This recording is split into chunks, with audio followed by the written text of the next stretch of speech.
Það hafa nú ein af stóru fréttunum síðustu daga engin spurninga, það Sigríður Björk segir af sér. Sigríður Björk Guðjónsdóttir hefur sagt af sér embætti ríkislögreglustjóra.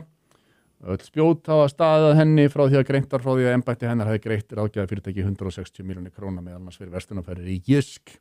Þetta auðvitað ótrúlegt mál fyrir margar hlutasakir og þessi flétta kom svo sem ekkert á óvart en þetta var svona sérstaklega þetta var tilkynnt á mánudagsmorgun, eldsnemma mánudagsmorguns að hún væri búin að segja af sér. Þá hafði hún sem sagt farið á fund dómsmálaráðherra á sunnudagskvöldi og það var sagt að það væri bara frumkvæði Sigríðar Bjarkar. Ég er svona að reyna að sjá þetta fyrir mér, Sigríður Björk bara farið og ding dong heima á dómsmálaráðherra á sunnudagskvöldi. Heyrðu, ég ætla að spá ég ætla bara að segja af mér. Það hefur auðvitað ekki verið þannig. Það einhvers konar spuni sem að þar Dómsmálaráðherra kom fram og segir, já, hún kom til mín í gær og tilkynnti mér þetta og hún hefði ákveðið þetta sjálf. Einmitt.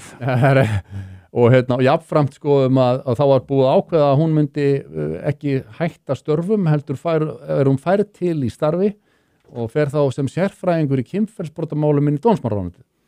Það svolítið sérstætt. Ætli hún hafi komið á sunnudagskvöldinu heim til dómsmálaráðherra og sagt, heyrðu, ég ætla að hætta sem ríkislögreglustjóri og ég að koma til þín bara í svona sérfræðistörf sem í kynferðisbrotamálum. Já.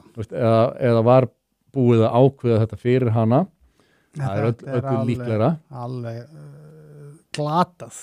Já, fyrir það margir sem að benda á og það sérstætt þegar að opinber embættismaður í hárri stöðu sem ríkislögreglustjóri trommar svona svakalega yfir sig í fjárútlátum og spillingu hreinni. Já.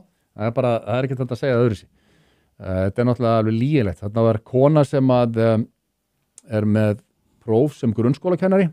Hún var sem sagt búin að vera núna í nokkur ár sem virðist vera helsti ráðgjafi ríkislögreglustjóra og var að fá hvað var þetta, 2,5 milljón á mánuði. Já, fyrir ráðgjöf einhver gluggatjöld og búðaferðir í Jysk meðal annars. Það bara 3 lögreglumenn. Já, þetta á mánuði. Þetta ævintýralega sérstætt og augljóslega, svo var líka bent á að eiginmaður þessara konu var hvað var hann, framkvæmdastjóri eða stjórnarformaður Jysk eða eitthvað svoleiðis. Augljóst að það bara mjög vafasamt að svona mikil viðskipti sé í þessum farvegi. Þannig að þarna að illa farið með opinbert fé og í raun og veru augljóslega með það að hún látin segja af sér að þá litið svo á að þetta séu bara hreinlega brottrekstrar sök vegna þess að þetta eru bara brot í starfi. Ímyndaður þetta væri eitthvað fyrirtæki í einkageiranum. Já. Einhver, þú veist, stjórnarformaður eða háttsættur í ykkur fyrirtæki hafi bara verið prjón yfir sem með peningana. Heldur að þú veist, eigendur fyrirtæki myndi bara færa hann í eitthvað annar starf. Þú heldur bara sömu ofurlaununum sem ríkislögreglustjóri á og færi svona skrippbor í dómsmálaráðuneytinu eða einhvers staðar annars staðar, þú veist, og heldur bara sömu launum áfram. Þetta galið. Engin ábyrgð.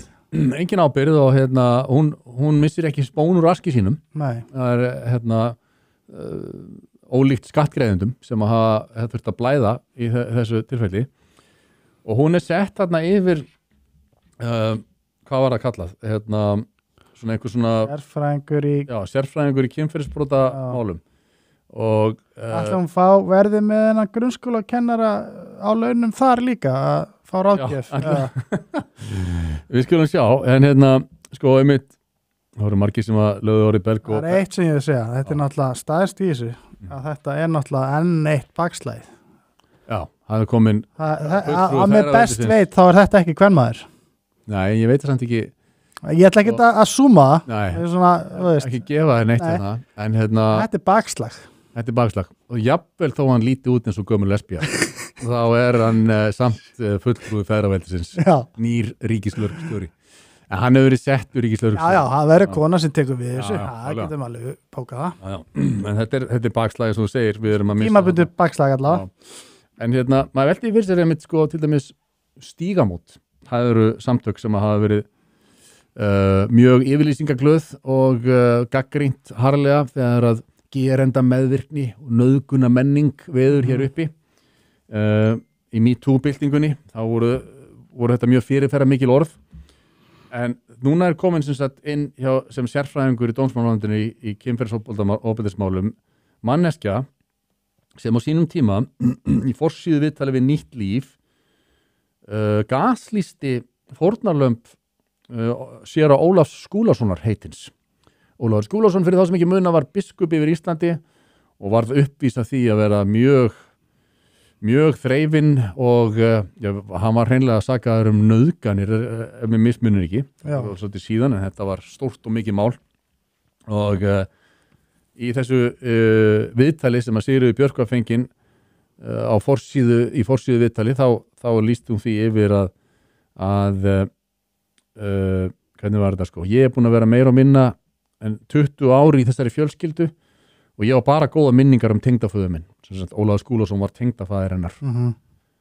Við verðum að treysta á réttaríkið og það að fólk sé saklaust þar til sekt þess hefur verið sönnuð.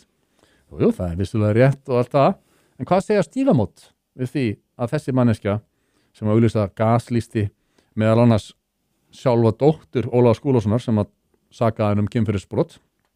Í forsíðu viðtali við Nýtt líf er Sigríður spurð hvort hún sé sömu skoðunar og Skúli sem var sem sagt eiginmaður hennar sem að efaðist frásögn Guðrúnar Ebbu sem að sakaði föður þeirra kynferðisbrot gegn sér. Guðrún Ebba Ólafsdóttir var dóttir Ólafs Skúlasonar og sakaði hann hreinlega kynferðisbrot gegn sinni. Það mákona hennar. Já. En það er rosalegt. Já. Skúli Ólafs sonur Ólafs, hann sagði að bældar minningar séu afar umdeilt fyrirbæri meðal sérfræðinga þessi mál. Svo vitaskuld raunin því fátt hefur vakið eins mikla deilur innan sálfræðinnar eins og mála þessum toga og hann hefur sagt að þessi mynd sem var máluð af heimilshaldinu og af föður sínum standist ekki. Og þá sagði Sigríður Björk, ég get tekið undir það, ég er búin að vera meira en 20 ári í þessari fjölskyldu og bara góða minningar. Þannig að þetta er það sem að Stígamót hefðu allavega núna fyrir bara nokkurum misserum í miðri MeToo-byltingu kallað hreina og klára gaslýsingu. Já, hún trúir ekki konum. Nei, gerenda meðvirkni og fulltrúi nauðgunar menningar jafnvel. Já. En hún er sem sagt orðin núna sérfræðingur í þessu málum. Hún er sérfræðingur í aðgerðum gegn kynbundnu ofbeldi í dómsmálaráðuneytinu. Veistu það, ég ætla að segja eitt. Mér finnst að dómsmálaráðherra að segja af sér út af þessu máli. Já, rökstuddu þá ég meina, hún er bara hann lætur ekki sæta neina ábyrgðar. Er þetta ekki hennar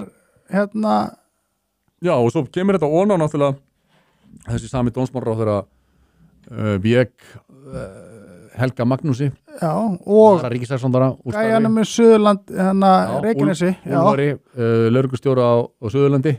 Fyrir hvað? Var það? Já, fyrir það að benda á hrifleg landamæri og galna útlendingastefnu. Af hverju fær þessi kona bara farið yfir í kósi innijobb á sömu launum og engin ábyrgð, þú veist, er þetta ekki, þú veist. Það er náttúrulega, einhverju leiti er þetta kerfið þarna baki sem að ver opinbera starfsmenn svo svakalega að það sé ekki hægt en þessu þarf auðvitað að breyta. Algjörlega. Og það eru einhver áhöld það hvort þetta þurfi endilega að vera svona samkvæmt lögunum. Ég sá að sjálfstæðismenn voru að segja að það þyrfti nú ekki endilega að hún þyrfti að setja út skipunartíma sinn, heldur væri hægt að segja henni upp með einhverjum uppsatnafresti. Já, ég meina ef það er hægt mánuður eða eitthvað svoleiðis. Gera það. Já, þegar að þú ert uppvís að svona hrikalegri meðferð almanna fjár og bara ömurlegar stjórnunar á þínu embætti. Heldur að þetta var engageirinn að, þú veist, að sem sagt það væri ekki til í myndinni. Nei, heldur líka að þau geti ekki kannski bara jafnvel ákært þennan starfsmann. Jú. Fyrir að hafa misfarið með fyrirtækisins. Já. Akkurat. Og það væri líka stæmt í því. Þannig þau borga tilbaka whatever, sko. Já. Akkurat. Þegar að þegar þú reynur stingur undan eða svona dregur að þér fyrir þig eða viniðina það er ekki læg fyrirtæki, þá er það lögbrot sem að er í flestum tilfellum mjög auðvelt að dæma fyrir. Þetta held það. En ef það innan opinbera geirans, þá ertu bara færð til í starfi og heldur þínum launum fyrir miklu minna þess að auðveldara starf. Að vera ríkislögreglustjóri er ábyrgðarfullt er mjög ábyrgðarfullt og mikið álag eflaust en að verða einhver sérfræðingur á skrifborði í dómsmálaráðuneytinu mál kynbundis ofbeldis er ekki sama álag en hún heldur bara þessum ríkislögreglustjóri er örugglega einn best launaði opinberi embættismaðurinn. En það er það mikið álag og svona pressa í þessari vinnu að þú þarft að vera sko með grunnskólakennara bara á línunni stöðut bara til að díla við þessa vinnu sko. Segðu Já, þetta er sérstætt fyrir margar hlutasakir og það er svo fyndið einhvern veginn að svona vandræðamál geta hrannast upp hjá einni ríkisstjórn og þetta er alltaf kúnstinn sko einhvern veginn að sigla í gegnum þetta og standa þetta af sér en þau hafa á þessu ári sem að er liðið frá því að ríkisstjórnin tók við þau hafa orðið ansi mörg málin sem að hafa komið ráðherrum í bobba í kastljósi fjölmiðlana. Kæru vinir, takk fyrir að horfa á stutt brot úr Harmageddon. Við minnum á, það kostar ekkert að brosa og það kostar heldur ekkert að subscribe á YouTube-brásun okkar. En ef þú vilt sjá þáttinn í fullri lengd þá ferðu á broadcast.is og nærðir í áskrift. Takk fyrir.